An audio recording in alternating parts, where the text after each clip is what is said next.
গল্প পাঠ সুজিত বসাক। বর্তমান প্রকাশনার রঙিন মাসিক ম্যাগাজিন সুখী গৃহকোণের 1 জুন 2024 সংখ্যা থেকে গৃহীত। গল্প পাঠে অর্ণা, দ্বিতীয় পর্ব। একটা দীর্ঘশ্বাস লোকানোর চেষ্টা করলেন শোভনা। রমলা অনেকটা দূরে, দেখার কোনো প্রশ্নই নেই। তবুও সত্যিটা বোধহয় বলা হলো না, যে সত্যিটা ভেবে তিনি নিজেও ভয় পান। দিনকে দিন বাবাইয়ের মনোভাব পাল্টে যাচ্ছে। আগে ফোন করলেই দেশের কথা, বাড়ির কথা, ফেরার কথা বলতো। এখানকার ছোট ছোট খবরও নিত। এখন সব প্রসঙ্গ আর খুব একটা তোলে না। শোভনা কোনো প্রসঙ্গ তুললেও তেমন উচ্ছ্বাস দেখায় না। বরং ওখানে চাকরি করে কতটা লাভবান হচ্ছে, ওখানকার সুযোগ সুবিধা এখানকার চেয়ে কতটা বেশি, সেসব বলেই বেশি আনন্দ পায়।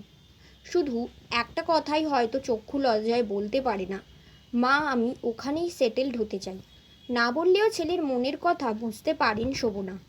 মা তো, অথচ চাকরি পাওয়ার পর প্রথম চোখ ছলছল করে উঠেছিল ওরই। শোভনার দিব্যেন্দু তখন সান্ত্বনা দিয়ে বলেছিলেন, এই সুযোগ বারবার আসবে না, কয়েক বছর এক্সপিরিয়েন্স গ্যাদার করে নে, তারপর না হয় দেশে চলে আসবি। তখন উৎসাহ না দিয়ে আটকে রাখাই কি ভালো ছিল? ভেবে পান না শোভনা, এসব রহস্য মানুষের পক্ষে কি জানা সম্ভব? রান্না শেষ করে স্নান করতে ঢুকলেন। শুকনো কাপড় জড়িয়ে কিছুটা সময় ঠাকুর ঘরে। এটা তার নিত্যদিনের অভ্যেস। কোনো দিনই ঘটা করে পুজো পাঠ করতে পারেননি, তবে একবার ওই ঘরে ঢোকেননি এমন দিন খুবই কম গিয়েছে। তার বিশ্বাস দুটো ফুল দিয়ে চরণ ছোঁয়া ঈশ্বর সন্তুষ্ট হলে এইটুকুতেই হন। ঠাকুরঘর থেকে বেরিয়ে শাড়ি পরে তৈরি হয়ে নিলেন। অন্যদিন বাসেই যান, কিন্তু আজ উনি আবার প্রথম থেকেই বলে রেখেছেন আজ বাসে যাবে না, গাড়ি করে যাবে। দিব্যেন্দু গাড়ি কিনেছেন অনেক কাল আগেই, মূলত ওর অফিসে যাওয়া আসার জন্যেই কেনা হয়েছিল। আজকেও শোভনা বাধা দিয়েছিলেন, বাসে মিনিট 15-20 রাস্তা, তার জন্যে গাড়ি কেন? ছোট থেকেই বিলাসিতা জিনিসটা পাননি, সেই অভ্যেস আজও কাটিয়ে উঠতে পারলেন না। ছেলে তো বটেই, উনিও মাঝে মাঝে এর জন্যে খোঁটা দিয়েছেন। পয়সা রোজগার করছো, একটু সুখভোগ করবে না? না, শোভনার আক্ষেপ হয়নি, আজও হয় না। চিরকাল সাদামাটা জীবনযাপনে তার আনন্দ। স্কুলের স্টাফরা মিলে পরম্পরা বজায় রেখে যথাযোগ্য আয়োজন করেছে। হলঘর ভর্তি ছাত্রী, টিচিং নন টিচিং স্টাফ সহ স্কুলের সাথে জড়িত আরও অনেক মানুষের ভিড়। টেবিলে নতুন টেবিল ক্লথ, ফুলদানিতে তাজা ফুল, পিছনের দেয়ালে শোভনার ছবি দিয়ে টাঙানো বিরাট ব্যানার, তাতে বড় বড় করে হেডিং, অঙ্ক বিষয়ের শিক্ষিকা শ্রীমতী শোভনা দত্ত চক্রবর্তীর বিদায় সংবর্ধনা অনুষ্ঠান। আজকের অনুষ্ঠানের মধ্যমণি শোভনাকে বসতে দেওয়া হয়েছে বিশেষ চেয়ারে। স্কুলের অনুষ্ঠান সঞ্চালনা করে দেবাদ্রিতা।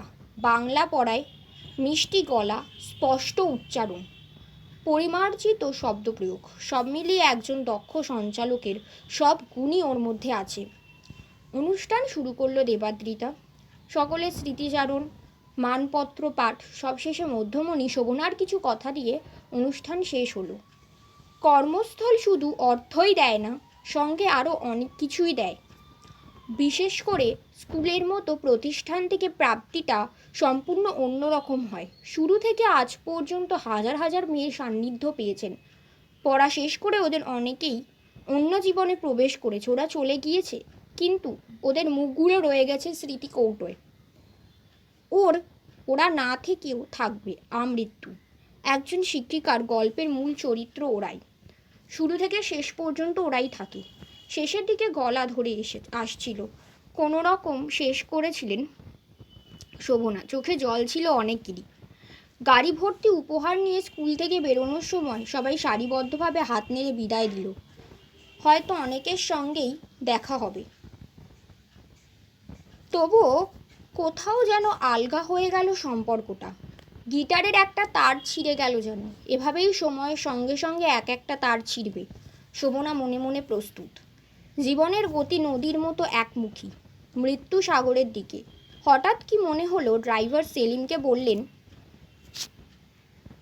আমাকে একটু নদীর ওদিকটা দিয়ে ঘুরিয়ে নিয়ে যেতে পারবি সেলিম? অনেক দিন নদীর পাড়ে যাইনি। গাড়ি নিয়ে এসেছি যখন একবার ঘুরেই যাই। তুই ওদিকের রাস্তাটা চিনিস তো? সেলিম একটু অবাক হেসে বলল, চিনব না? আমি তো এই এলাকারই ছেলে। কাকু জানি। সেলিম অনেকদিন হলো ওদের গাড়ি চালাচ্ছে, সঙ্গে অন্য কাজও করে। মিষ্টিভাষী সহজ সরল ছেলে, সামান্যই পড়াশোনা শিখেছে, কিন্তু সবাইকে সম্মান দিয়ে কথা বলতে জানে। মেন রোড থেকে একটা পকেট রুট নেমে গেছে বাদিকে। এই পথ ধরেই যেতে হবে, কিছুটা পাকা, তারপরেই কাঁচা, এবড়ো খেবড়ো খানাখন্দে ভরা। সেলিম যথেষ্ট দক্ষতার সাথে সেসব বাছিয়ে নিয়ে চলল। স্কুল থেকে সবাই মিলে ভ্যানে করে বেশ কয়েকবার এসেছেন শোভনা, কখনো ছাত্রীদের নিয়ে, কখনো ম্যাডামরা মিলে। আজ ওরা কেউ নেই, তিনি একা। সেলিম যে জায়গায় গাড়ি এনে দাঁড় করালো সেখানে তিনি আগে কোনোদিন আসেননি। খাড়া পাড়, নিচে কালো জল, দেখেই বোঝা যায় এখানে গভীরতা অনেক বেশি। টান দিকে দূরে একটা বাঁশের সাঁকো, চাটাই পাতা, এপার থেকে ওপারে যাতায়াত করছে মানুষ। এমনিতে খুব বড় নদী নয়, তবে বর্ষার সময় ফুলে ফেঁপে ভয়ঙ্কর রূপ ধারণ করে। শেষ বিকেলের আলো এসে পড়েছে নদীর জলে, চিকপিক করছে জল। দূরে একটা ডিঙি নৌকা ভেসে আছে, যেন অনন্তের যাত্রী। নীল আকাশে টুকরো টুকরো ভাসমান মেঘ, একদল পাখি ঘরে ফিরে চলেছে আপন খেয়ালে। এইসব জায়গায় এলে মন উদাস হয়ে যায় শোভনার। মনে হয় অস্তিত্বের খুব কাছাকাছি চলে এসেছেন। মন খারাপের দিনে মায়ের মতো শীতল হাতের স্পর্শ পাওয়া যায়।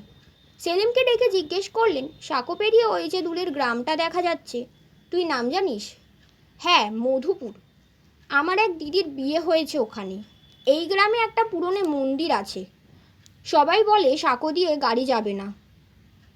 সবাই বলে বুড়ো শিবের থান, বহু দূর থেকে মানুষ পুজো দিতে আসে। ওই সাঁকো দিয়ে গাড়ি যাবে না, নইলে ঘুরিয়ে আনতাম, আপনার খুব ভালো লাগতো। অন্য রাস্তা নেই ওখানে যাওয়ার? আছে, মেন রোড দিয়ে ঘুরে করিমগঞ্জের পুল পার হয়ে আসতে হবে, সময় লাগবে, অনেকটা ঘুরপথ। অন্য একদিন আসা যাবে, এখন চল, তোর কাকু আবার চিন্তা শুরু করে দেবে।